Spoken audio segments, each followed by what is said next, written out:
Renungan Pagi, Yesus nama di atas segala nama oleh Ellen G. White, 10 November 2024.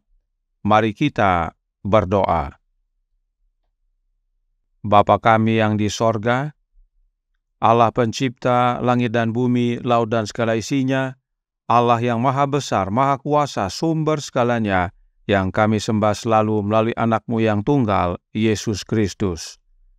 Terpujilah Yesus, anak Allah yang maha tinggi, yang adalah penebus, penolong, penghibur, pengantara kami.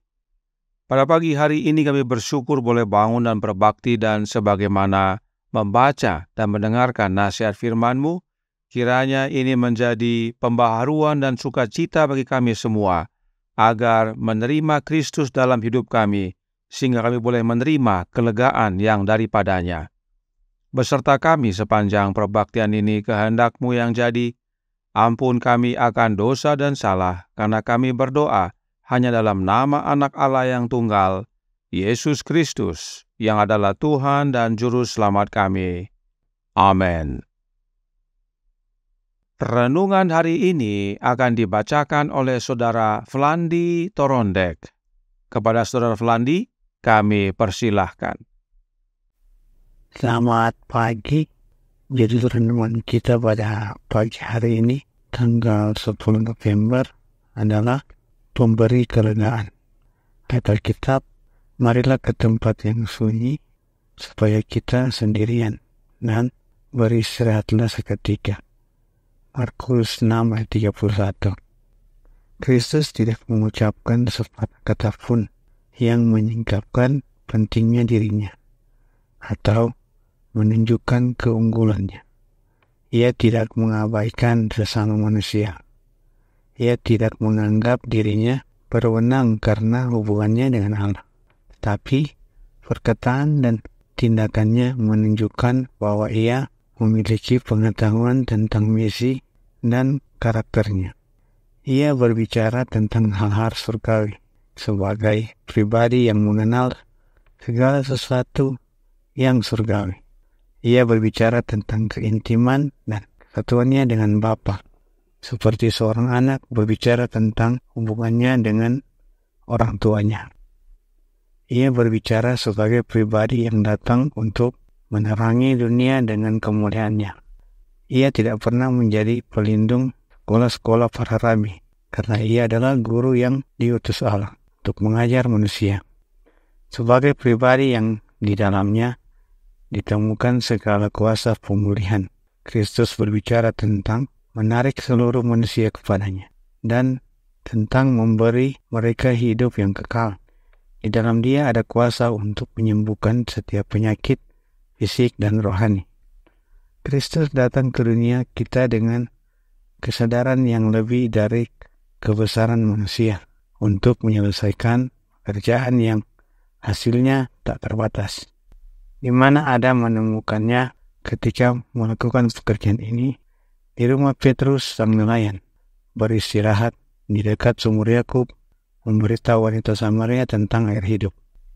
Ia biasanya mengajar di udara terbuka, tapi kadang-kadang di bait suci, karena ia menghadiri pertemuan orang-orang Yahudi. Tetapi ia paling sering mengajar ketika duduk di lereng gunung atau di peruntayan. Ia masuk ke dalam kehidupan para nelayan yang rendah hati ini.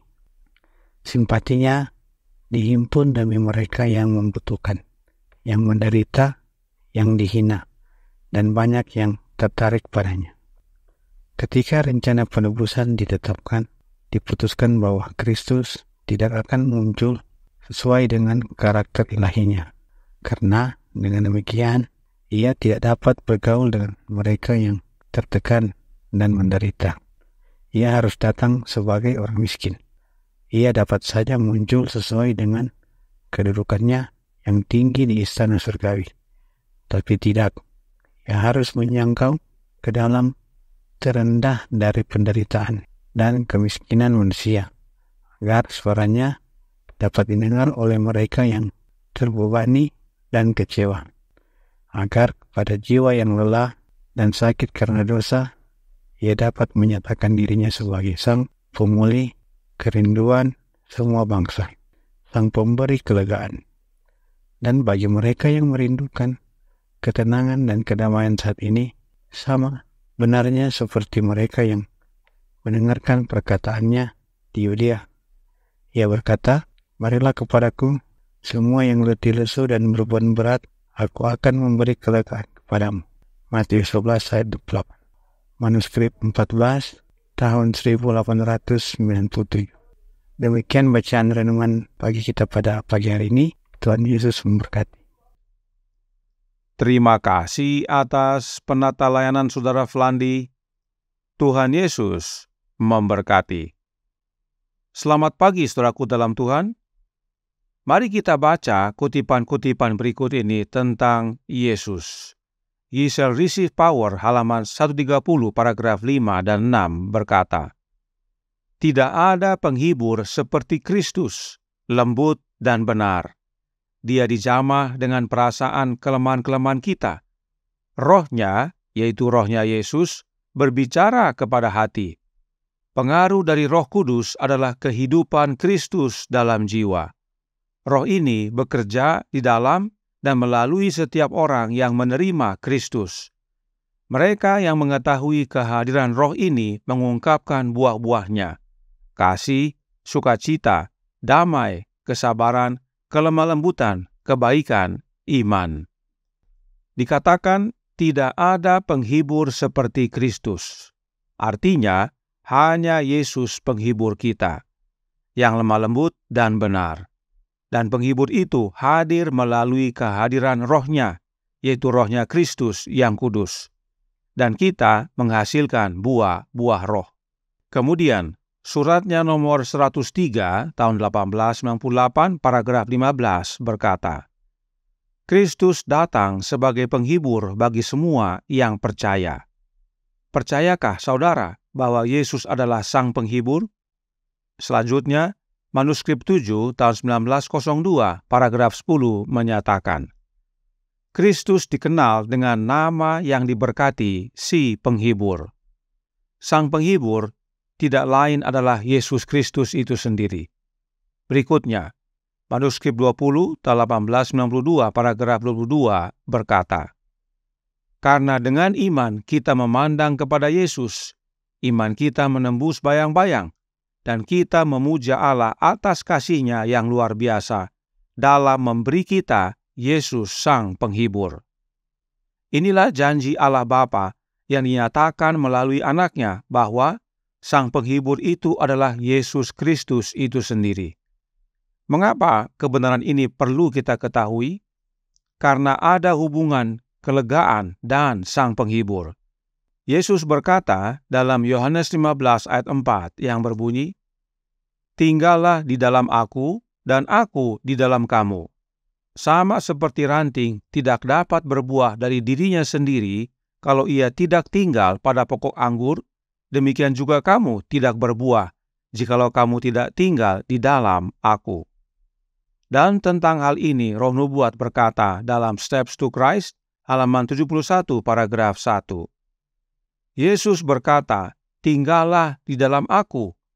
Kata-kata ini menyampaikan gagasan tentang kelegaan, stabilitas, keyakinan. Sekali lagi dia mengundang, "Marilah kepadaku, dan aku akan memberi kelegaan kepadamu." Matius 11 ayat 28. Inilah hubungannya sang penghibur dengan kelegaan.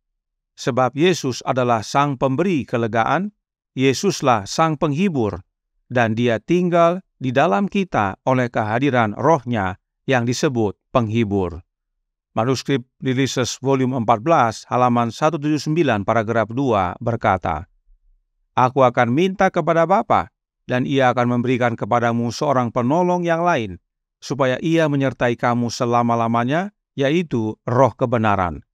Dunia tidak dapat menerima dia, sebab dunia tidak melihat dia, dan tidak mengenal dia.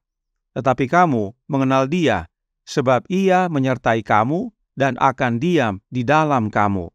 Yohanes 14 ayat 16 dan 17. Ini merujuk pada kemahahadiran Roh Kristus yang disebut penghibur. Saudaraku dalam Tuhan, kelegaan yang Yesus berikan kepada kita hanya dapat kita terima bila kita tinggal di dalam Yesus. Dan untuk tinggal di dalam Yesus, kita harus menerima Roh-Nya yang disebut penghibur.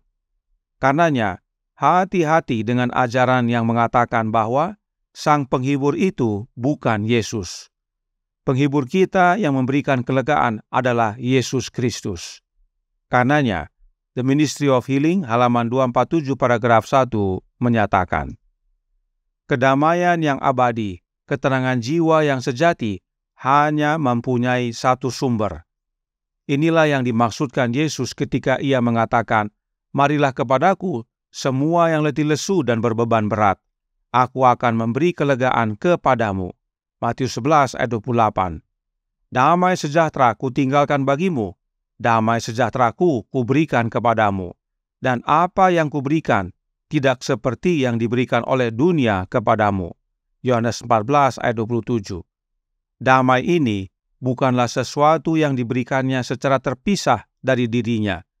Damai tersebut terdapat di dalam Kristus, dan kita dapat menerima damai ini hanya dengan menerima Dia, yaitu menerima Yesus. Bagaimana caranya? Dengan menerima Roh-Nya Yesus yang disebut penghibur. Tuhan memberkati, saya bawa dalam nama Yesus. Amin. Mari kita berdoa. Bapa kami yang di sorga, Allah pencipta langit dan bumi, laut dan segala isinya, Allah yang maha besar, maha kuasa, sumber segalanya, yang kami sembah selalu melalui anak-Mu yang tunggal, Yesus Kristus. Terima kasih atas nasihat yang indah dan menguatkan pada pagi hari ini, bahwa Yesuslah penghibur kami, satu-satunya, tidak ada yang lain. Sebab tidak ada penghibur yang seperti Yesus, lembut dan benar. Dan Dia mengerti kami, mengerti kelemahan-kelemahan kami, dan Roh-Nya berbicara kepada hati kami. Karenanya tolong kami ya Bapa, karuniakanlah Roh anak-Mu dalam hidup ini, dan biarlah kami semua yang percaya membuka hati kami, sehingga Kristus tinggal dalam hati kami. Oleh kehadiran Roh-Nya, maka kelegaan menjadi bagian kami, sebab Yesuslah pemberi kelegaan, dan hidup kami boleh menikmati kedamaian yang hanya berasal dari Dia. Dan pada akhirnya, saat Yesus datang kedua kali, tidak hanya kelegaan, tidak hanya kedamaian, namun keselamatan boleh menjadi bagian kami. Beserta kami sepanjang hari ini kehendak-Mu yang jadi, ampun kami akan dosa dan salah, karena kami berdoa hanya dalam nama Anak Allah yang tunggal, Yesus Kristus, yang adalah Tuhan dan Juru Selamat kami. Amin.